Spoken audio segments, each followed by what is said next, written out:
इस वीडियो में हम ग्रीवेंस के कॉन्सेप्ट को स्टडी करेंगे कि ग्रीवेंस क्या होता है, ग्रीवेंस की कॉजेज़ क्या होती हैं, ग्रीवेंस के डिफरेंट टाइप्स क्या होती हैं और फिर ग्रीवेंस को कैसे हैंडल किया जाता है, ग्रीवेंस हैंडलिंग प्रोसीजर क्या होता है, इसको हम डिटेल के साथ स्टडी करेंगे। What is grievance? Grievance is a formal complaint raised bye an employee against employer, manager और कोवर्कर। ग्रीवेंस का मतलब ये है कि एक एम्प्लॉय को कोई प्रॉब्लम है वर्किंग कंडीशन से, कोवर्कर से, मैनेजमेंट से, इसके लिए वो एक फॉर्मल कंप्लेंट रेज करता है जिसे ग्रीवेंस कहते हैं। कि एम्प्लॉय के अंदर कोई डिससेटिस्फैक्शन आ गई है वर्किंग कंडीशंस को लेके, मैनेजमेंट के बिहेवियर की वजह से, कोवर्कर के बिहेवियर की वजह से, या उसके साथ कोई इनजस्टिस हो रहा है, उसके साथ कोई डिस्क्रिमिनेशन हो रही है, तो एम्प्लॉय के अंदर किसी भी किस्म की कोई डिससेटिस्फैक्शन आ गई है जिसके लिए वो एक फॉर्मल कंप्लेंट रेज करता है।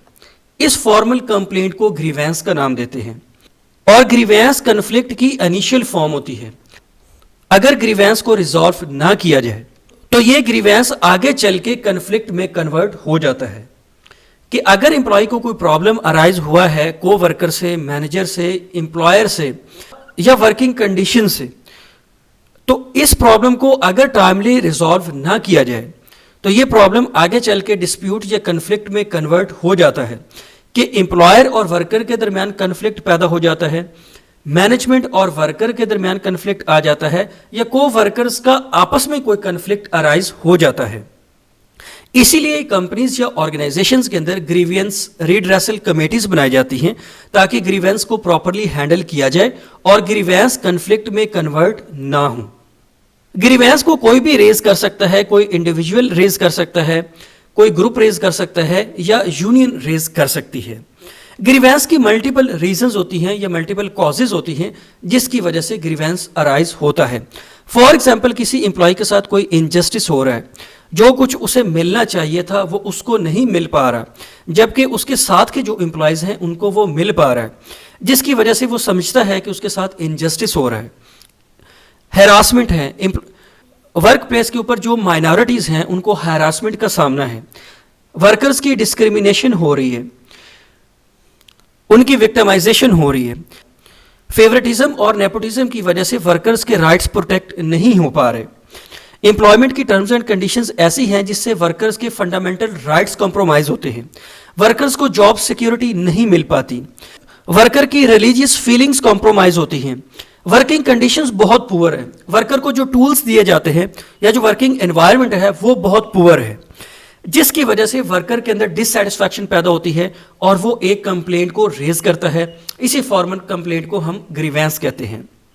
अब ग्रीवेंस की डिफरेंट फॉर्म्स होती हैं या डिफरेंट टाइप्स होती हैं। First one is factual grievance. यहां पे वर्ड फैक्चुअल का मतलब होता है कि फैक्ट्स की बेस पे ग्रीवेंस आता है कि एम्प्लॉय की जो लेजिटिमेट नीड्स हैं वो फुलफिल नहीं हो पा रही।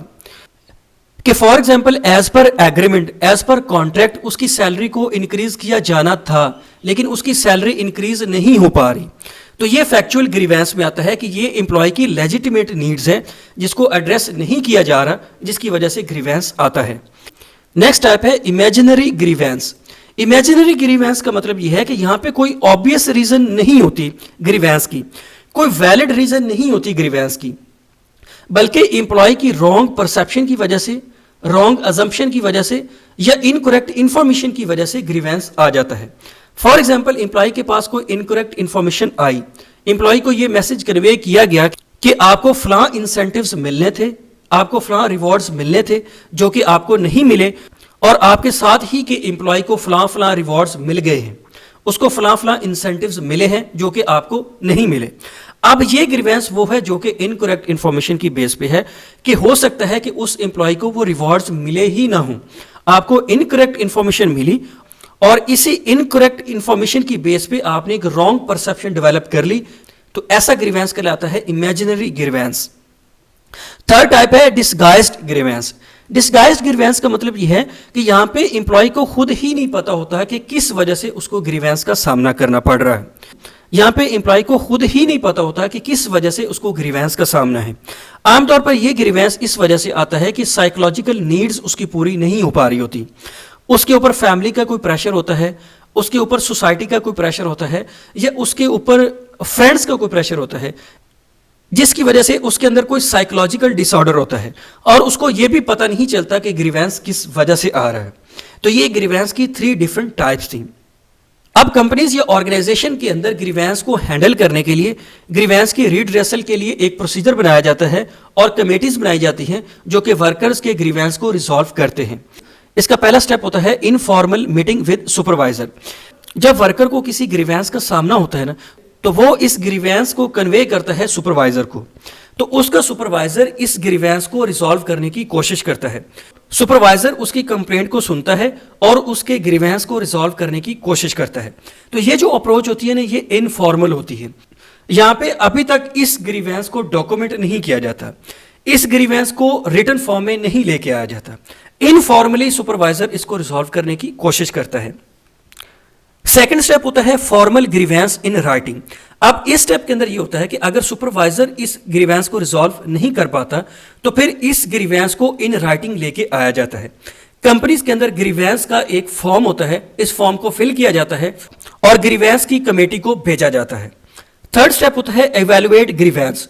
यहाँ पे जो ग्रीवेंस रिड्रेसल कमेटी होती है ना, वो इस ग्रीवेंस को एवेलुएट करती है और इसके अकॉर्डिंग डेटा कलेक्शन करती है और इस डेटा का एनालिसिस करती है कि ग्रीवेंस के रीजंस क्या है, ग्रीवेंस एक्चुअली में है भी या नहीं है। नेक्स्ट स्टेप होता है कंडक्ट फॉर्मल इन्वेस्टिगेशन। अगर इनिशियल एवेल्युएशन के अंदर या इनिशियल इन्वेस्टिगेशन के अंदर कंपनी को ये लगता है कि ग्रीवेंस वाकई ही जेन्युइन है, तो फिर कमेटी इस ग्रीवेंस की रूट काज को आइडेंटिफाई करती है और ग्रीवेंस को इन्वेस्टिगेट करती है। लास्ट स्टेप के अंदर ग्रीवेंस कमेटी इस ग्रीवेंस को रिजॉल्व करती है या इसकी रिड्रेसल करती है। तो अगर ग्रीवेंस की रिड्रेसल हो जाए तो फिर ग्रीवेंस कन्फ्लिक्ट में कन्वर्ट नहीं होता। यह ग्रीवेंस हैंडलिंग का एक मॉडल है जिसको आमतौर पर कंपनीज फॉलो करती हैं। यहाँ पे सबसे पहले एक एग्रीव्ड एम्प्लॉय होता है। वो एम्प्लॉय जिसको किसी ग्रीवेंस का सामना है, वो इस ग्रीवेंस को कन्वे करता है अपने सुपरवाइजर को। सुपरवाइजर इस ग्रीवेंस को रिजॉल्व करने की कोशिश करता है। अगर ये ग्रीवेंस रिजॉल्व नहीं होता तो फिर इसको कन्वे किया जाता है हेड ऑफ डिपार्टमेंट को। हेड ऑफ डिपार्टमेंट इसको रिजॉल्व करने की कोशिश करता है। अगर हेड ऑफ डिपार्टमेंट भी इस ग्रीवेंस को रिजॉल्व नहीं करता तो फिर ये ग्रीवेंस जाता है ग्रीवेंस कमेटी के पास। ग्रीवेंस कमेटी इस ग्रीवेंस को एवेलुएट करती है, इन्वेस्टिगेट करती है और इसको रिजॉल्व करने की कोशिश करती है। अगर ग्रीवेंस कमेटी ने भी इस ग्रीवेंस को रिजॉल्व नहीं किया तो फिर ये ग्रीवेंस चला जाता है चीफ एग्जीक्यूटिव के पास या मैनेजर्स के पास। तो चीफ एग्जीक्यूटिव्स इस ग्रीवेंस को रिजॉल्व करने की कोशिश करते हैं। अगर इस सारे प्रोसीजर के थ्रू ग्रीवेंस रिजॉल्व नहीं होता तो फिर एक लास्ट स्टेप होता है वॉलंटरी आर्बिट्रेशन। यहाँ पे एक थर्ड पार्टी आती है जो कि मैनेजमेंट और वर्कर्स के दरमियान आर्बिट्रेशन करती है और ग्रीवेंस को रिजॉल्व करने की कोशिश करती है।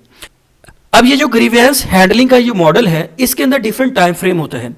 फॉर एग्जाम्पल, जब एग्रीव्ड एम्प्लॉय सुपरवाइजर को कन्वे करता है ना, तो सुपरवाइजर के पास एक टाइम होता है, वो इस टाइम के अंदर इस ग्रीवेंस को रिजॉल्व कर सकता है। फॉर एग्जाम्पल 48 आवर्स के अंदर वो इस ग्रीवेंस को रिजॉल्व करेगा।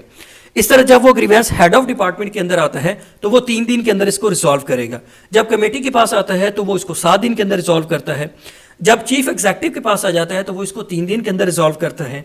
और इसी तरह जब वो आर्बिट्रेटर के पास आ जाता है तो वो विद इन 7 डेज इसको रिजॉल्व करता है। लेकिन ये जो टाइम फ्रेम है ना, ये डिपेंड करता है कि ऑर्गेनाइजेशन किस तरह की है।